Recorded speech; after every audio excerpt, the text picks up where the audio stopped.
მოგესალმებით, თქვენ უყურებთ გამოშვებას Talk News. გამომცემლობა ბათუმელები და ნეტგაზეთის დამფუძნებელი და დირექტორი მზია ამაღლობელი შიმშილობს. მან ამის შესახებ წერილში ისაუბრა.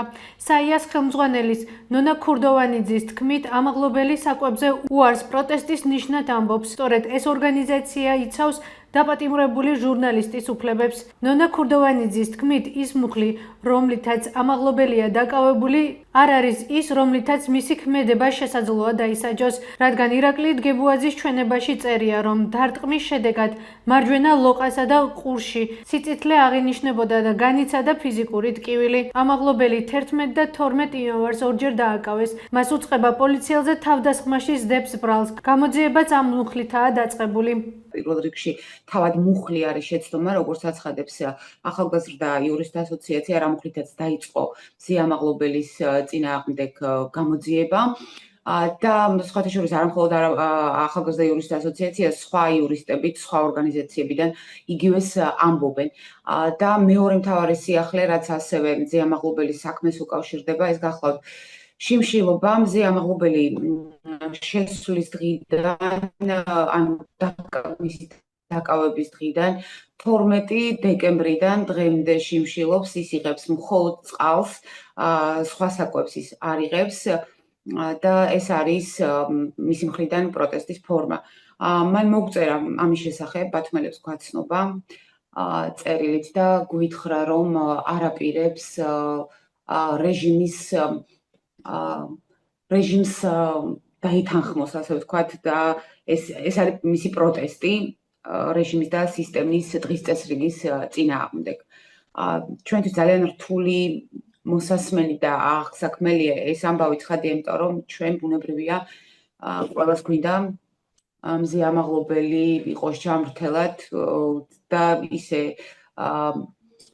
გამოვიდეს საპრობლემოდან, სადაც აბსოლუტურად უსამართლოდ ზის ეხლა.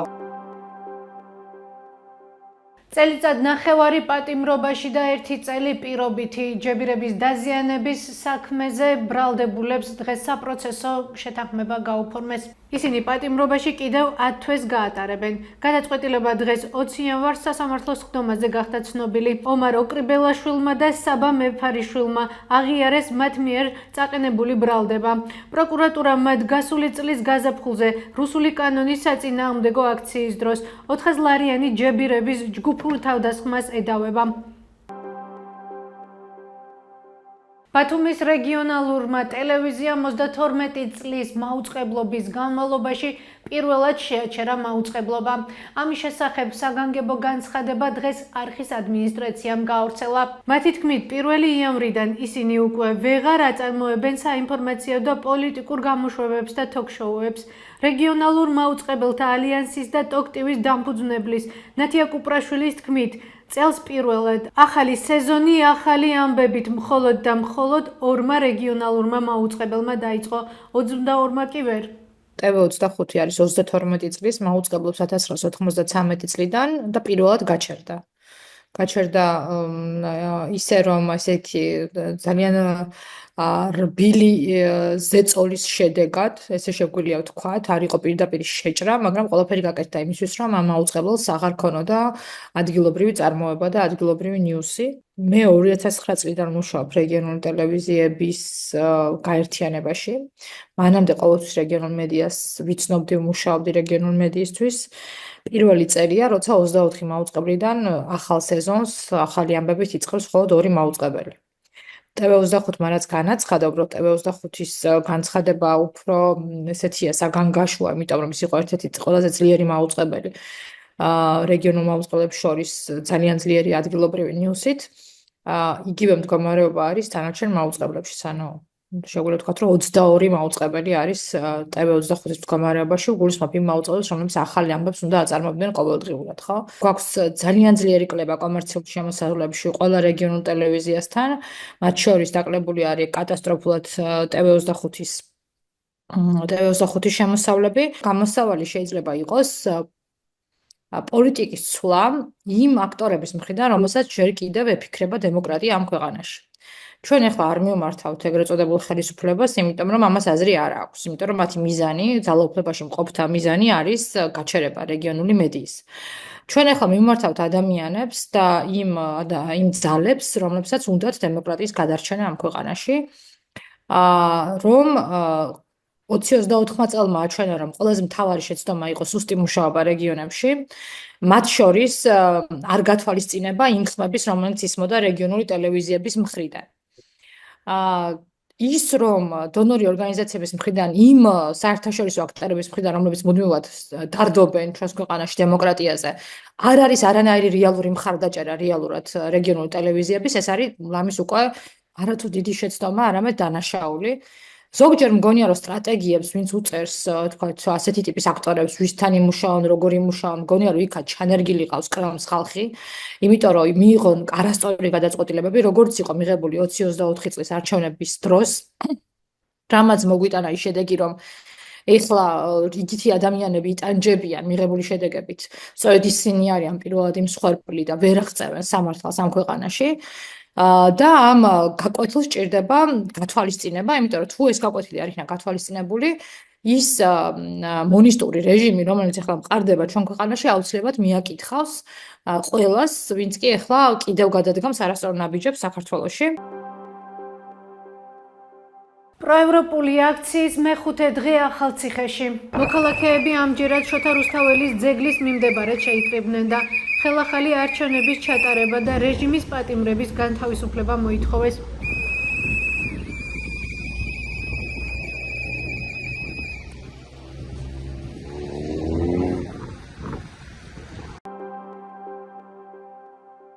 ახალციხეში რუსთაველის ქუჩაზე საავადმყოფო სასახლეიდან უნივერსიტეტამდე გზა ასე გამოიყურება. როგორც კადრებში ხედავთ, მთელი დღის განმავლობაში ნიაღვარი საავტომობილო გზაზე გადადიოდა და ადგილობრივების თქმით, გადაადგილების პრობლემას ქმნიდა. აქვთ თუ არა ინფორმაცია პრობლემის შესახებ ახალციხის მერიაში და რა არის ამისი მიზეზი? კითხვებით მუნიციპალურ ორგანოს დაუკავშირდით. ჩვენ ასევე გვაინტერესებდა ბოლოს როდის გაიწმინდა არსებული სანიაღვრე არხეები, თუმცა უწყებიდან ამის შესახებ ინფორმაცია ჯერ არ მიგვიღია. თემაზე მუშაობას განვაგრძობთ.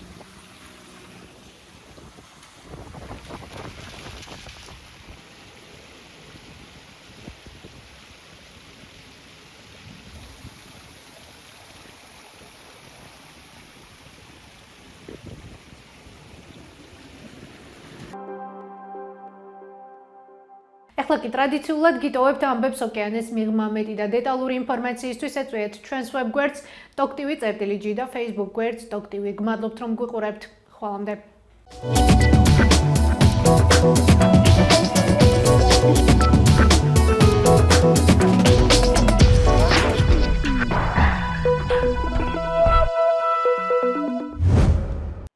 სენატის საგარეო საქმეთა კომიტეტში გამართულ მოსმენაზე, სადაც ამერიკელმა სენატორებმა კითხვები ამერიკის სახელმწიფო მდივნის პოსტზე წარდგენილ მარკო რუბიოს დაუსვეს, ერთ-ერთი წამყვანი თემა უკრაინაში რუსეთის აგრესია იყო.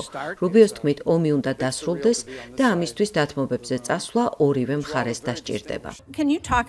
თუ შეიძლება გაგვაცანით თქვენი შეხედულება უკრაინაზე, თქვენი აზრით, რა არის ის მნიშვნელოვანი ნაბიჯი, რაც უნდა გადავდგათ, რათა უკრაინას მაქსიმალურად ძლიერი პოზიცია ეკავოს, თუ კი ის რუსეთთან ერთად მოლაპარაკებების მაგიდას მიუჯდება.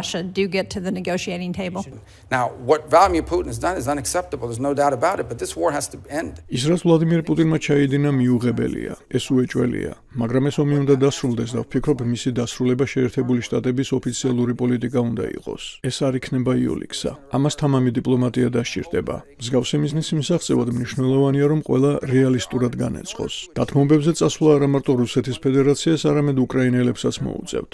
ასევე მნიშვნელოვანია, რომ ორივე მხარეს გარკვეული ბალანსი არსებობდეს. არსებითად ძნელი იქნება ამ მიზნის მიღწევა ცეცხლის შეწყვეტაზე და საბოლოოდ სამშვიდობო შეთანხმებაზე თუ ბერკეტები ორივე მხარეს არ ექნა.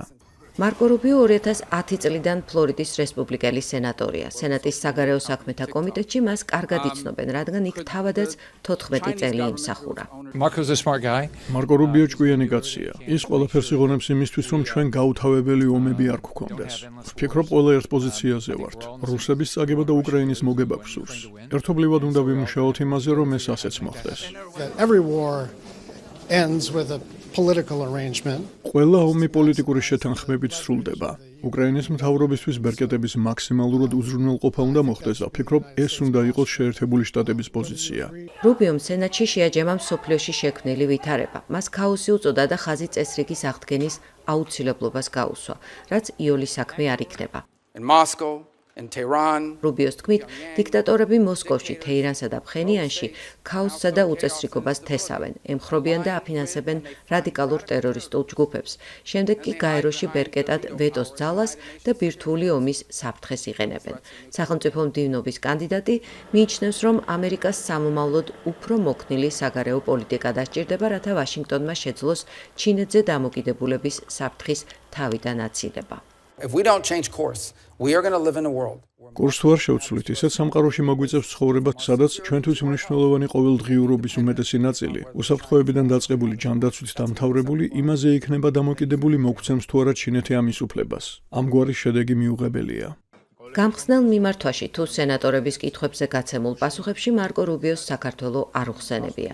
თუმცა გაზაფხულზე ამერიკის ხმასთან ერთ-ერთ ინტერვიუში მან კომენტარი საქართველოში შექმნილ ვითარებაზეც გააკეთა. საიდანაც ჩანს, რომ ის კარგად იცნობს საქართველოს და მიმდინარე პოლიტიკურ მოვლენებსაც ყურადღებით ადევნებს თვალს.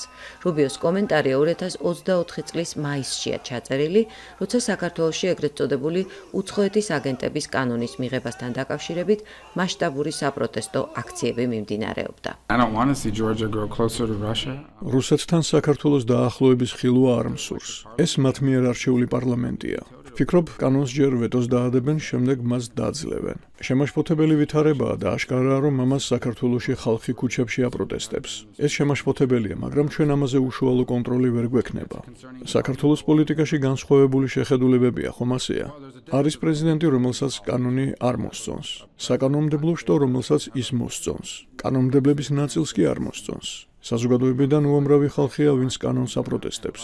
საქართველოში რაც ხდება, ეს მათი შიდა საქმეა და ამაზე უშუალო კონტროლი ვერ გვექნება. თუმცა ვფიქრობ, რომ ეს გახლავთ მოვლენების შემაშფოთებელი განვითარება. I think it's troublesome. It's a troublesome development. ვაშინგტონში არჩეული პრეზიდენტის დონალდ ტრამპის ადმინისტრაციისთვის ხელისუფლების გადაბარების პროცესი ფინალურ ეტაპზეა. პრეზიდენტ ჯო ბაიდენის გუნდი აცხადებს, რომ საქართველოსთან დაკავშირებით ისინი მომავალ პრეზიდენტსა და სახელმწიფო დეპარტამენტის მომდევნო ლიდერს მტკიცე პოლიტიკას უტოვებენ. მაიკლ კარპენტერმა, უშიშროების ეროვნული საბჭოს წევრმა, ამერიკის ხმასთან საუბარში ხაზი გაუსვა იმას, რომ საქართველოს ბედი ქართველი ხალხის გადასაწყვეტია, მაგრამ ის იქვე იმასაც ამბობს, რომ საქართველოს მთავრობის საგარეო პოლიტიკა თანდათან უფრო ემსგავსება რუსეთისა და ჩინეთის საგარეო პოლიტიკას. I think we've left the next administration with a very strong policy. ვფიქრობ, ჩვენ ახალ ადმინისტრაციას ძალიან მტკიცე პოლიტიკას ვუტოვებთ. ჩვენ გავყინეთ ყველანაირი დახმარება. $95 მილიარდ მეტი მხარდაჭერა საქართველოსთვის. დავასანქცირეთ საქართველოს მთავრობის ბევრი ოფიციალური პირი ანტიდემოკრატიულ ქმედებებში მონაწილეობისთვის, რაც პროტესტის და სამოქალაქო საზოგადოების შევიწროებას ეხებოდა. ჩვენ დავასანქცირეთ ამ რეპრესიების წამყვანი არქიტექტორები, მათ შორის ბიზინა ივანიშვილი, რომელიც ერთ-ერთი მთავარი გადაწყვეტილების მიმღებია საქართველოს არა მხოლოდ შიდა ორიენტაციის, არამედ მისი საგარეო პოლიტიკის შესახებაც, რომელიც უფრო ემსგავსება რუსეთისა და ჩინეთის საგარეო პოლიტიკას. ასე რომ ჩვენ ახალ გუნდს ეს სიტუაცია ამ ადმინისტრაციისგან ძალიან მრავალფეროვანი ქმედებების ნაკრებით გადავეცით. საბოლოოდ კი ცხადია, საკუთარი ბედი ქართველი ხალხის გადასაწყვეტია. შემდეგ ეტაპზე მარკო რუბიოს კანდიდატურას საბოლოოდ კენჭ სენატის გაფართოებულ სხდომაზე უყრიან. ვაშინგტონში მოელიან, რომ ის ზედა პალატის დიდი უმრავლესობის ურპარტიულ მხარდაჭერას ძალიან ადვილად მოიპოვებს. მოვალეობის შესრულებას კი მხოლოდ ამერიკის არჩეული პრეზიდენტის დონალდ ტრამპის ინაუგურაციისა და სენატში დამტკიცების პროცესის წარმატებით გავლის შემდეგ შეუდგება. მაია ქვარცხავა, ამერიკის ხმა, ვაშინგტონი.